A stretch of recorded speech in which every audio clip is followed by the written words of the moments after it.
Hello students, myself is RP Singh. Today I am going to start Unit 5 Surface Chemistry of class 12th. आज हम देखिए class 12th की unit number 5 surface chemistry को start कर रहे हैं, ठीक है ना।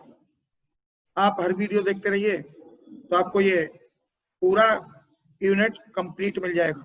कुछ ही वीडियो में कंटिन्यू चलते रहेंगे, ठीक है ना। ओके, देखिए व्हाट इज सरफेस केमिस्ट्री। सबसे पहला टॉपिक है what is means of surface chemistry. तो देखिए सरफेस केमिस्ट्री उसको बोलते हैं केमिस्ट्री की वो ब्रांच है जिसमें किसी सब्सटेंस के आउटर सरफेस और इंटरफेस, जैसे कोई सब्सटेंस है, मान लीजिए इसकी आउटर सरफेस ये है, अगर ये सपोज सॉलिड है, ठीक है ना, तो इंटरफेस अगर मान लीजिए हॉलो है, ये हॉलो है तो फिर इसमें एक आउटर सरफेस हो जाएगी, आउटर तो होती है सब में, और एक अंदर वाली भी हो जाएगी जिसको इनर सरफेस बोलेंगे। अगर ये खोखला है तो जैसे पेन का कैप होता है, पेन का कैप अंदर से खोखला होता है तो एक अंदर की सरफेस हो जाएगी, ठीक है ना, एक बाहर की आउटर सरफेस और इनर सरफेस। अगर मान लीजिए सॉलिड है तो अंदर की सरफेस तो इसमें होगी नहीं, अंदर तो वो सॉलिड है, ठीक है ना, तो इसको बोलेंगे इंटरफेस। तो अंदर वाला जो मटेरियल है उसको बोलेंगे इंटरफेस और आउटर सरफेस ऊपर वाली सरफेस हो गई।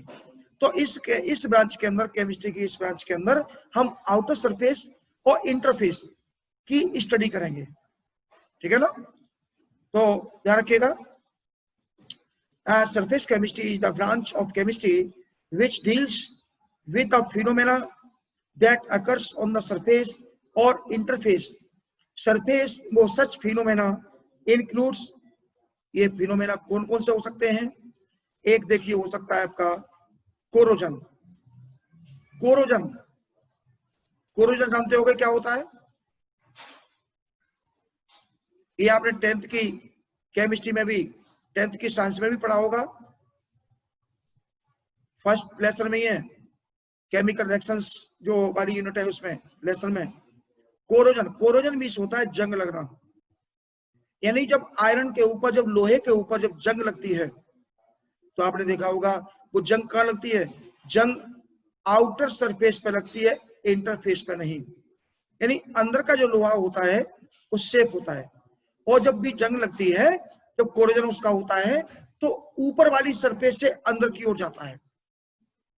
ये नहीं होता कि अंदर लग जाए, अगर उसको ऊपर से आप ब्रश कर दीजिए, साफ कर दीजिए, उसको क्लीन कर दीजिए तो अंदर वाला जो आयरन है ना बिल्कुल सेफ निकलेगा।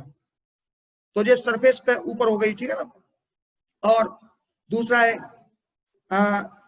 क्रिस्टलाइजेशन है। देखिए क्रिस्टलाइजेशन क्या होता है, जैसे मान लीजिए एलम का मैं एग्जांपल दे दूं, एलम, पोटास एलम। वैसे तो देखिए many types of alums are present, मैं पोटास एलम की बात कर रहा हूं, K2SO4 क्रिस्टलाइजेशन का एग्जांपल दे रहा हूं, K2SO4 Al2SO4 का होल थ्राइस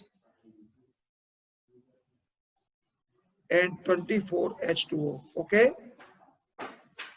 पोटास एलम के एक क्रिस्टल में वाटर के 24 क्रिस्टल होते हैं, और ये वाटर के 24 क्रिस्टल कहाँ होते हैं, ये पूरे कंप्लीट पोटास एलम में अंदर डिवाइडेड होते हैं, ऊपर भी होते हैं, और पूरे होल सरफेस में, मतलब अंदर भी होते हैं। ऐसा नहीं है कि ऊपर वाटर चिपका हुआ होगा और अंदर से बिल्कुल ड्राई निकलेगा पोटास एलम, ऐसा नहीं है। ये 24 मॉलिक्यूल्स ऑफ वाटर के हैं जो क्रिस्टल की फॉर्म में है, ये पूरे एलम के अंदर होंगे, कंप्लीट एलम के अंदर होंगे, इसको बोलेंगे इंटरफेस। यानी पूरी सरफेस के अंदर ऊपर भी है और अंदर भी है, ठीक है ना। तो ये इस तरह से आप समझ गए होंगे कि सरफेस और इंटरफेस का मीनिंग क्या है। अब आता है देखिए एडजॉर्प्शन। व्हाट इज एडजॉर्प्शन में, एडजॉर्प्शन और एब्जॉर्प्शन, एडजॉर्प्शन और देखिए एब्जॉर्प्शन, दोनों मीनिंग को एक साथ क्लियर कर देता हूं। एब्जॉर्प्शन, एडजॉर्प्शन क्या है, एब्जॉर्प्शन क्या है, what is adsorption and what is absorption. बहुत ही सिंपल एक एग्जांपल देके आपको समझाता हूं। जैसे मान लीजिए ये कोई मेरे पास मार्कर है, आप इसको आयरन रोड बोल सकते हैं, आयरन रोड है, या मान लीजिए अपनी फिंगर है सपोज। ये कल्पना कीजिए कि इमेजिन कीजिए अगर मान लीजिए इनको हम वाटर के अंदर डिप करते हैं, ओके, अगर इनको हम वाटर के अंदर डिप करते हैं और फिर निकाल लेते हैं बाहर को, तो बताइए फिंगर के ऊपर क्या देखेंगे आप, इसके ऊपर वाटर जो है ना चिपक जाएगा, वाटर वाटर फिंगर के ऊपर चिपक जाएगा। ये रॉड है, मार्कर है, इसके ऊपर चिपक जाएगा, इसके अंदर प्रवेश नहीं करेगा, फिंगर के अंदर प्रवेश नहीं करेगा। अगर मान लीजिए डॉट ले लेता हूं मैं, ये इस डॉट को वाटर के अंदर डिप करता हूं फिर निकाल लेता हूं, तो वाटर इसके ऊपर सरफेस पर चिपकेगा, ठीक है ना, और अंदर इसके एंटर नहीं करेगा। ओके, इसको बोलते हैं एडजॉर्प्शन। एडजॉर्प्शन जो है ना, ये आउटर सरफेस की फिनोमेना है। हम जब बात करते हैं, जब स्नान करते हैं, नहाते हैं, तो आप देख सकते हैं कि वाटर जो है ना पूरी बॉडी पर बाहर आउटर सरफेस पर चिपक जाता है, इसे बोलते हैं एडजॉर्प्शन। क्लियर। और अगर मान लीजिए यही वाटर सपोज बॉडी के अंदर प्रवेश कर जाए, तो बोलेंगे एब्जॉर्प्शन। जब हम वाटर को पीते हैं, ड्रिंक करते हैं, खाना खाते हैं, तो बॉडी के अंदर जाता है और अंदर जाकर के वो बॉडी के बहुत सारे पार्ट्स में अलग अलग जाकर के डिस्ट्रीब्यूट हो जाता है, इसको बोलते हैं एब्जॉर्प्शन। अगर मान लीजिए हम चौक लेते हैं, चौक जिसे पढ़ाते लिखाते हैं बोर्ड पर, उस चौक को लेते हैं सपोज, और उस चौक को वाटर के अंदर डिप करते हैं, ओके, तो क्या होगा, वो वाटर आप देख सकते हैं, घर में एक्सपेरिमेंट कर सकते हैं कि वो जो वाटर है वो चौक के अंदर होल बॉडी में एंटर कर जाएगा, इसको बोलेंगे एब्जॉर्प्शन। क्लियर। तो ध्यान रखिएगा, होल बॉडी में अगर कोई सबस्टेंस दूसरे सबस्टेंस की होल बॉडी में एंटर कर जाता है तो इसको बोलेंगे एब्जॉर्प्शन। और अगर मान लीजिए वो ऊपरी सरफेस पर ही चिपकता है, ठीक है ना, तो उसको बोलेंगे एडजॉर्प्शन। क्लियर हो गया, एडजॉर्प्शन और एब्जॉर्प्शन, ठीक है। अब देखिए कुछ एग्जांपल्स देख लें। जैसे इसमें O2 है, अभी तो मैंने वाटर का एक एग्जांपल दिया था आपको सॉलिड के ऊपर, ठीक है ना, लेकिन हम जो इस टॉपिक के अंदर पढ़ेंगे वो वाटर का नहीं पढ़ेंगे, इनका हम गैसों का पढ़ेंगे, गैस को लिक्विफाई करके। बात वही है, मैंने वाटर इज ऑलरेडी लिक्विड, मैंने वाटर का एक एग्जांपल देकर के आपको, इजी एग्जांपल देकर के आपको समझा दिया है। लेकिन यहाँ पर हमें वाटर का नहीं पढ़ना है, हमें गैस को लिक्विड में कन्वर्ट करके पढ़ना है। O2 है, H2 है, Cl2 है, NH3 है, gases are absorbed on the surface of charcoal. इन गैसेस को हमें, ठीक है ना, चारकोल के ऊपर एब्जॉर्ब करना है। Silica gel absorb water molecules from air, जो ना सिलिका जो जेल है वो एयर से वाटर मॉलिक्यूल को अपने ऊपर एब्जॉर्ब कर लेता है, और जो एटमॉस्फेयर है ना अपने रूम का, उसको ड्राई कर देता है। ऐसे ही charcoal, silica gel, metals such as nickel, copper, silver, platinum, okay, and colloids are some adsorbent. अब इसमें एक वर्ड आते हैं, देखिए एडजॉर्बेंट और एडजॉर्बेट, वो भी मैं क्लियर कर दूं यहां पर।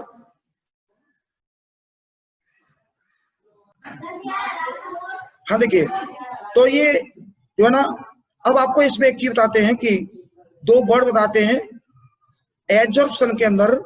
जैसे मैंने एक एग्जांपल दिया आपको कि वाटर इसके ऊपर चिपक जाएगा, उसको एब्जॉर्प्शन बोलेंगे, ओके।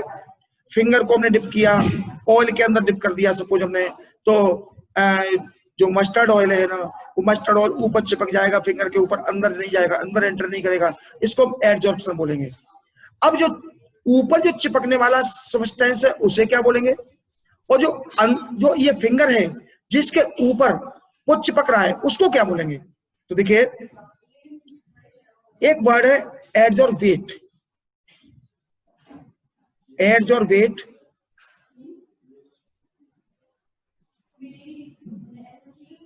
ठीक है ना, और एक है एडजॉर्बेंट,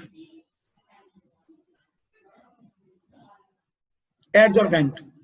सपोज मैं अपनी फिंगर को पानी में डिप करता हूं, वाटर में डिप करता हूं, तो मेरी फिंगर तो है एडजॉर्बेंट, और वाटर इसके ऊपर जो लग जाता है उसको बोलेंगे एडजॉर्बेट। Okay clear. मान लीजिए मेटल के ऊपर, एक चारकोल के ऊपर सपोज अमोनिया गैस या O2, H2, Cl2 एटसेट्रा, जो भी गैस चारकोल के ऊपर लग जाती है, चिपक जाती है, तो उसको गैस को तो बोलेंगे एडजॉर्बेट और चारकोल को बोलेंगे एडजॉर्बेंट। क्लियर। इसी प्रकार से एब्जॉर्प्शन में भी है, एब्जॉर्प्शन में एडजॉर्प्शन और एब्जॉर्प्शन। एब्जॉर्प्शन में क्या है कि जो चीज बॉडी के अंदर जाती है उसको एब्जॉर्बेट बोलते हैं, और जिसके अंदर जाती है जिस बॉडी के अंदर उसको एब्जॉर्बेंट बोलते हैं। क्लियर हो गया टॉपिक। अब बढ़ते हैं देखिए आगे, नेक्स्ट टॉपिक देखिए, important characteristics of adsorption. Important characteristics of adsorption, number 1, it is specific and selective in nature. मतलब एडजॉर्प्शन जो है ना, ये जो फिनोमेना है ये स्पेसिफिक है, मतलब सबके साथ नहीं है, ये मतलब substance to substance, body to body vary करेगा, और सेलेक्टिव इन नेचर होगा। ठीक है ना। जरूरी नहीं है कि मेरे फिंगर को, सपोज फिंगर को मैंने वाटर में डाला तो वाटर तो इसके ऊपर चिपक जाएगा, और इमेजिन कीजिए मैंने फिंगर को मरकरी में डाला तो मरकरी इसके ऊपर नहीं चिपकेगी। ठीक है ना। तो ये ध्यान रखें, जो ना ये सेलेक्टिव और स्पेसिफिक नेचर है इसकी। ये स्पेसिफिक होगा, मतलब फिंगर के ऊपर मरकरी नहीं चिपकेगा लेकिन वाटर चिपकेगा, ऑयल चिपकेगा, ऑयल ज्यादा चिपकेगा, वाटर कम चिपकेगा। यानी कि एब्जॉर्प्शन जो है ना, वाटर का कम होगा, ऑयल का ज्यादा होगा। और मान लीजिए आपने ऑयल को, ऑयल का एब्जॉर्प्शन फिंगर के साथ कर रखा है और फिर उसको आप वाटर में डालते हो, तो वाटर आप देखिएगा एब्जॉर्प्शन वाटर का नहीं होगा उसके बाद, क्योंकि सरफेस जो है ना फिंगर की सरफेस के ऊपर ऑयल का एब्जॉर्प्शन हो चुका है। ये प्रैक्टिकल आप अपने घर में कर सकते हैं इजीली। तो ध्यान रखिएगा, स्पेसिफिक होगा और सेलेक्टिव इन नेचर होगा। दूसरा देखिए बहुत ही important, absorption is spontaneous process, मानिए अपने आप होने वाली प्रोसेस है, और ध्यान रखिएगा ये एक्सोथर्मिक है। ये कैसी होगी, एब्जॉर्प्शन इज एक्सोथर्मिक, ध्यान रखिएगा ये एक्सोथर्मिक होगा।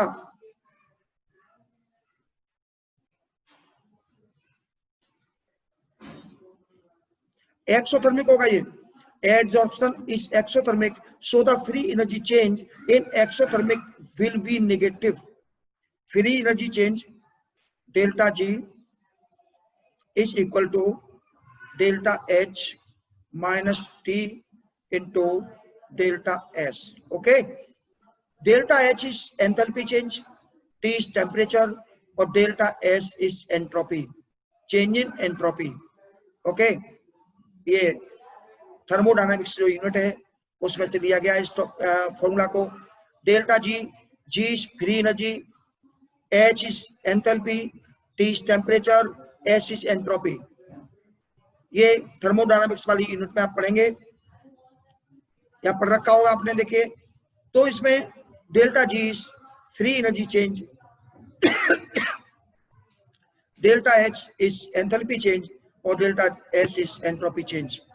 तो आप इसमें डेल्टा जी जो है ना इसका नेगेटिव रहेगा, ध्यान रखिएगा। क्यों? एक्सोथर्मिक फिनोमेना है ये, एडजॉर्प्शन इज एक्सोथर्मिक फिनोमेना। तो इसमें क्या होगा, एनर्जी निकलेगी, और एनर्जी जब निकलेगी तो इसकी जो रिमेनिंग एनर्जी है वो कम रह जाएगी, कम रह जाएगी, यानी आप नेगेटिव बोलेंगे इसको। Change in delta G will be negative. Okay, और एक नोट दिया हुआ देखिए, adsorption of hydrogen over platinum is called occlusion. जो प्लेटिनम के ऊपर जो हाइड्रोजन गैस का एडजॉर्प्शन है उसको ऑक्लूजन बोलेंगे। क्या बोलेंगे उसको? ऑक्लूजन। इसके बाद देखिए आता है नेक्स्ट टॉपिक, डिजॉर्प्शन। डिजॉर्प्शन क्या है? What is desorption? अभी आपने पढ़ा देखिए एडजॉर्प्शन, एडजॉर्प्शन पढ़ा आपने,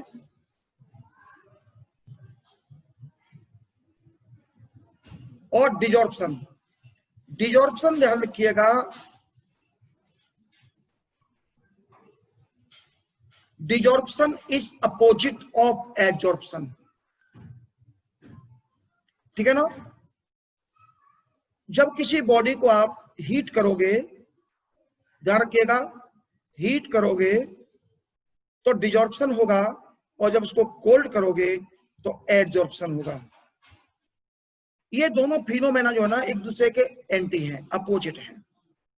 डिजॉर्प्शन, जैसे मान लीजिए मैंने अपनी फिंगर को, या मान लीजिए ये सपोज ये जो है ना आयरन रॉड है, मान लीजिए, कल्पना कर लीजिए आयरन रॉड है।